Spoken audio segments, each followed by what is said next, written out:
अस्सलाम वालेकुम दोस्तों बूढ़ा होना कोई भी नहीं चाहता और इसके ऊपर बहुत सारी वीडियोस भी हैं कि बुढ़ापा ना आए, फेस पे बुढ़ापा नज़र ना आए, जिस्म में बुढ़ापा ना आए, यानी कि कोई बंदा यंग है वो यंग ही रहे।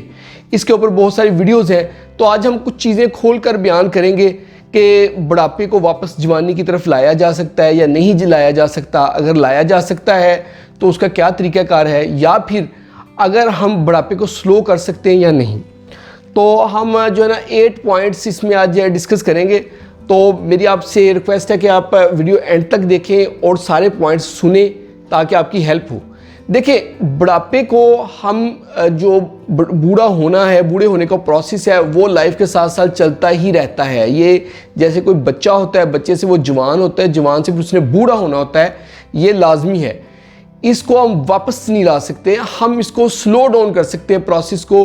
कि एक बंदा अगर वो बूढ़ा हो रहा है, लाइक 35 के बाद उसके ऊपर असरात आने शुरू होते हैं बूढ़े होने के, स्लो, तो जो उसने 45 पे उसकी कंडीशन है, तो हम कोशिश करें कि उसको प्रोसेस को स्लो डाउन कर दें और इतना स्लो डाउन करें कि वो जब उसकी 45 एज हो तो वो 45 की एज में 45 का नहीं 40 का लगे, जब उसकी एज 50 हो तो 50 में वो 42-43 का लगे।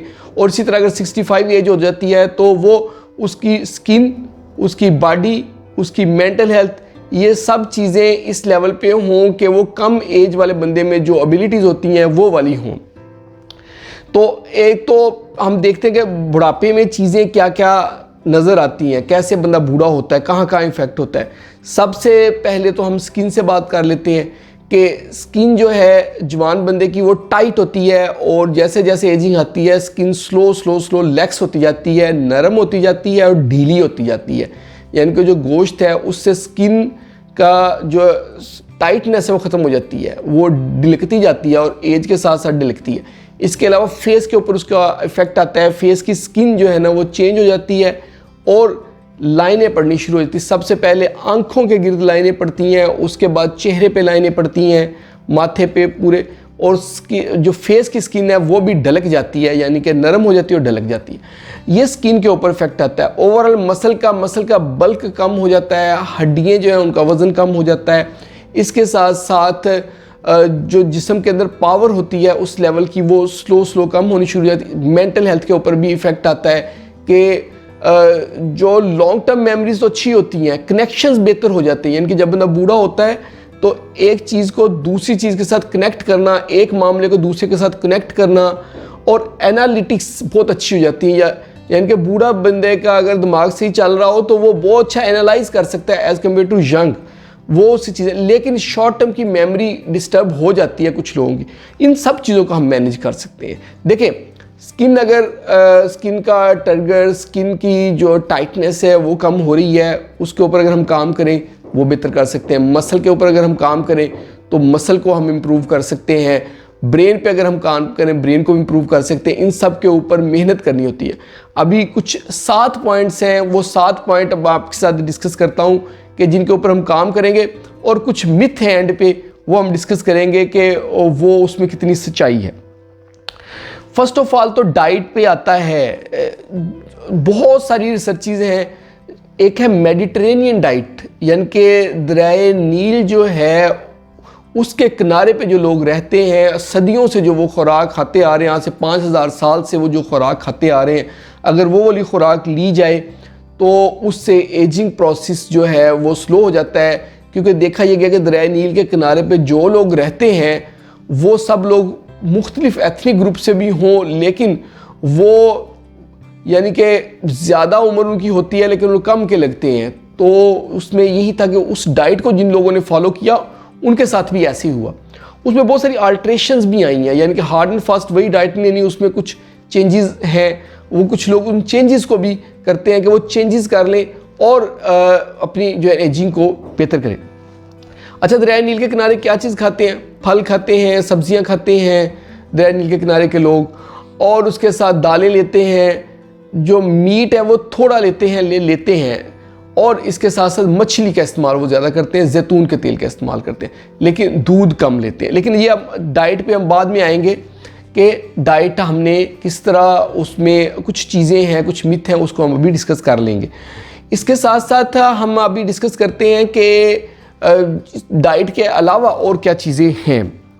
फिज़िकल एक्टिविटी, जो लोग फिज़िकली एक्टिव रहते हैं, चलते फिरते रहते हैं, घूमते फिरते रहते हैं, वॉक करते हैं, अपनी डेली रूटीन में भी फिजिकल एक्टिव रहते हैं। देखिए, एक बंदा फ़र्ज़ करे कि सुबह को मॉर्निंग वॉक के लिए जाता है, आधा घंटा सुबह वॉक करता है, आधा घंटा शाम, लेकिन सारा दिन वो दफ्तर में बैठा रहता है, हिलता नहीं है, कुर्सी पे बैठता है, ऑर्डर चलाता रहता है। जैसे घर में कुछ अगर औरतें हैं तो वो हुक्म चलाती रहती हैं, मुलाजमें रखी हुई सारी, सारा दिन वो काम करती हैं, खुद वो जिम कर लेती हैं आधे घंटे का, इसके बाद सारा दिन फ़र्क बैठती। ये नहीं, फिजिकल एक्टिविटी अगर कोई बंदा पूरा दिन अच्छी रखता है, चलता फिरता रहता है, उसका काम ही चलने फिरने से रिलेटेड है, उस बंदे में एजिंग प्रोसेस स्लो हो जाएगा। जितनी फिजिकल एक्टिविटी बेहतर होगी उतना एजिंग प्रोसेस स्लो होगा। और अगर कोई जिम नहीं करता, उसे चाहिए कि जिम ज्वाइन करे और जिम फिटनेस के लिए ज्वाइन करे, मसल बिल्डिंग के चक्कर में ना पड़े, क्योंकि अब जो जिम में बॉडी बिल्डिंग के क्लब्स होते हैं उनकी कोशिश होती है कि जो लोग आएँ उनको बॉडी बिल्डर्स बना के अपनी पब्लिसिटी करें, उस चक्कर में ना पड़े। आप जस्ट जिम ज्वाइन करें और उसमें आप जस्ट इसके ऊपर अपना फोकस करें।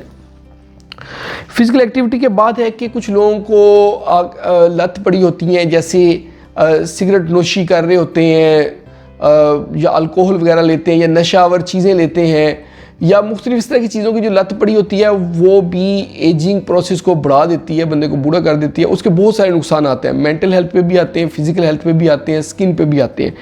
तो उसकी डिटेल में हम अब नहीं जा रहे, अब हम इसको जस्ट तीसरे नंबर पे हमने अल्कोहल को डिस्कस कर लिया और सिगरेट स्मोकिंग को डिस्कस कर लिया। स्लीप है चौथे नंबर पे कि नींद, अच्छी नींद एजिंग को स्लो करने के लिए बहुत ज़रूरी है।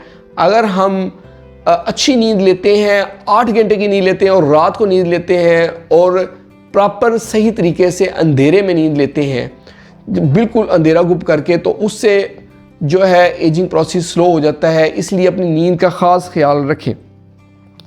नेक्स्ट 5वें नंबर पे हमारे सनलाइट का आता है। सनलाइट की वजह से स्किन में ऑक्सीडेंट्स पैदा होते हैं। ऑक्सीडेंट्स जो हैं वो एजिंग को बढ़ाते हैं।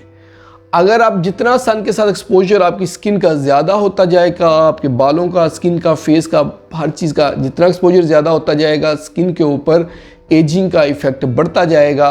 और अगर आप जो सूरज का एक्सपोजर है उसको एक लिमिट में कर लेते हैं, लाइक सिर्फ सुबह को जो है अर्ली मॉर्निंग स्किन का एक्सपोजर सूरज के साथ करें, उसके बाद सारा दिन अवॉइड करते हैं, तो उससे भी इससे बहुत अच्छा इफ़ेक्ट आता है। ये चीज़ आपने, जो औरतें निकाब करती हैं उनमें आपने ये एवेलुएट किया होगा कि जो स्ट्रिक्टली निकाब करके निकलती हैं तो उन औरतों में फेस अगर देखें तो उन पे कंपैरेटिवली वो उनमें एजिंग का असर कम हुआ होता है उनकी स्किन पे।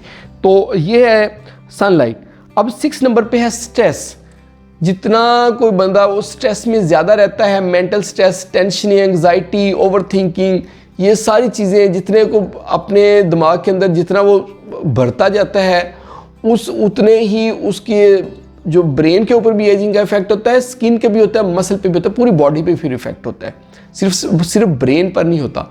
तो इसलिए आप ऐसे करें कि अपने ब्रेन पे तवज्जो दें, अपनी मेंटल हेल्थ पे तवज्जो दें। जितनी अच्छी आप अपनी मेंटल हेल्थ रखेंगे, आपका माइंड फ्रेश रहेगा, तो उतना ही आपका फ़ायदा है।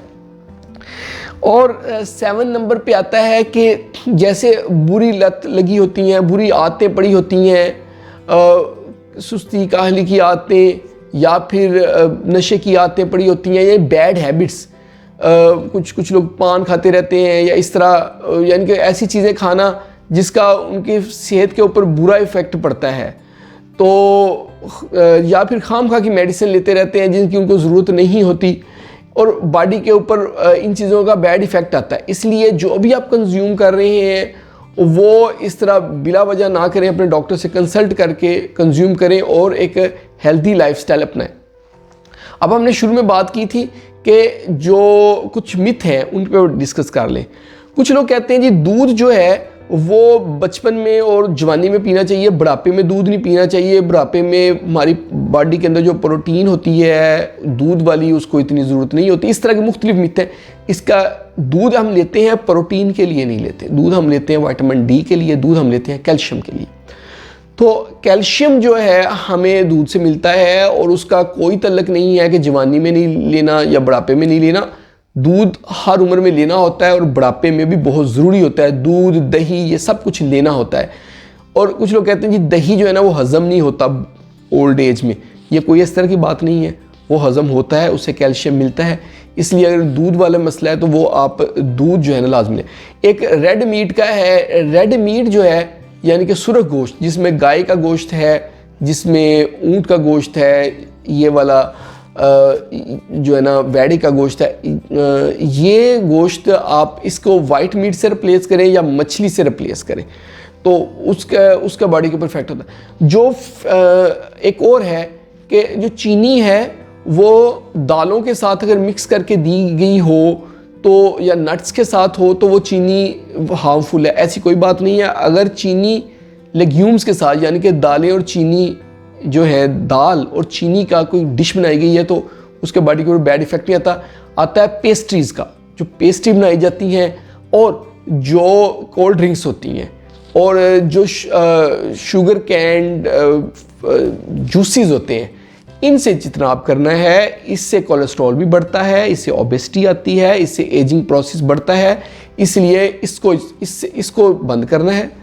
और अगर आप मीठा जैसे गुड़ ले रहे होते हैं, गुड़ के साथ आपने देखा है कि गुड़ जो है ना कोई नुकसान नहीं, तब गुड़ से डिशेस बनाई होती हैं शक्कर के साथ या गुड़ के साथ, उसको दालों में चनों के साथ मिक्स करके लिया जाता है, उसका कोई नुकसान नहीं है, वो आप ले सकते हैं और वो हेल्दी है, अच्छा है।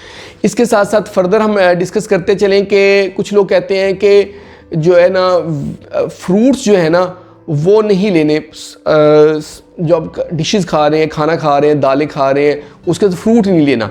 ये भी गलत बात है, इसमें कोई सच्चाई नहीं है। अगर आप फ्रूट्स जो हैं वो साथ लेते हैं तो ये एडअप करते हैं, उसमें न्यूट्रिएंट्स मिलते हैं, मल्टीविटामिन्स मिलते हैं फ्रूट से, तो वो अच्छा है, हेल्दी, आप उसको ले सकते हैं।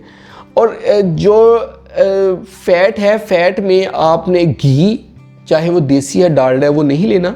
आपने कुकिंग ऑयल का इस्तेमाल करना है, जैसे जैतून का तेल ले लें या बाकी कोई और कुकिंग ऑयल ले लें। इसके साथ साथ आप नट्स का इस्तेमाल करें, यानी कि उसमें आप अखरोट ले सकते हैं, बादाम ले सकते हैं, काजू ले सकते हैं, पिस्ता ले सकते हैं। ये जो ड्राई फ्रूट्स हैं ये आप लें, अंजीर का इस्तेमाल करें, खजूरों का इस्तेमाल करें।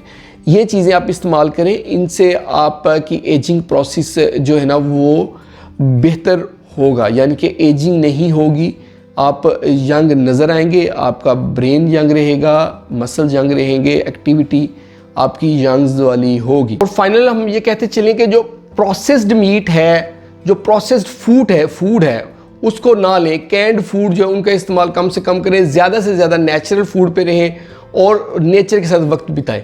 और इसके अलावा मेडिटेशन करें और जो है ना अपनी ज़िंदगी में चेंजेस लेकर आएँ, यानी कि आप कंटिन्यूस चेंज आप अपने लाइफस्टाइल में, अपनी चीज़ों में, अपनी डेली रूटीन में चेंजेस लेते आएंगे, उसका भी एजिंग के ऊपर इफेक्ट पड़ता है।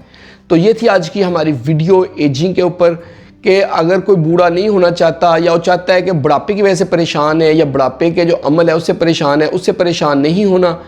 एडवांटेज ये होता है कि उससे आपके ब्रेन की एनालिटिक्स पावर बढ़ती जाती है एजिंग के साथ, और आपको ऊपर वाले ने टाइम दिया है कि मज़ीद आप ज़िंदा रह सकें, तो ये भी एक ब्लेसिंग होती है। तो इसका शुक्रगुजार होना चाहिए। जैसे जैसे एजिंग हो रही है, टाइम गुजर रहा है और अगर हम ज़िंदा हैं तो इसलिए इसको सोचना चाहिए और बहुत ज़्यादा परेशान नहीं होना चाहिए। और इन बातों पर अगर हम अमल करेंगे तो हम अपनी फर्दर हेल्दी लाइफ गुजार सकेंगे, जिसका हमारा एजिंग का इफेक्ट हमारे जिस्म के ऊपर कम से कम हो। होप आप लोगों को वीडियो पसंद आई होगी। अगर वीडियो पसंद आई तो उसको जल्दी से लाइक कर दें और इसको शेयर करें उन सब दोस्तों के साथ जो 30 से ऊपर जा रहे हैं, ताकि उनका फ़ायदा हो और अपने बॉडी की एजिंग के प्रोसेस को वो रोकें।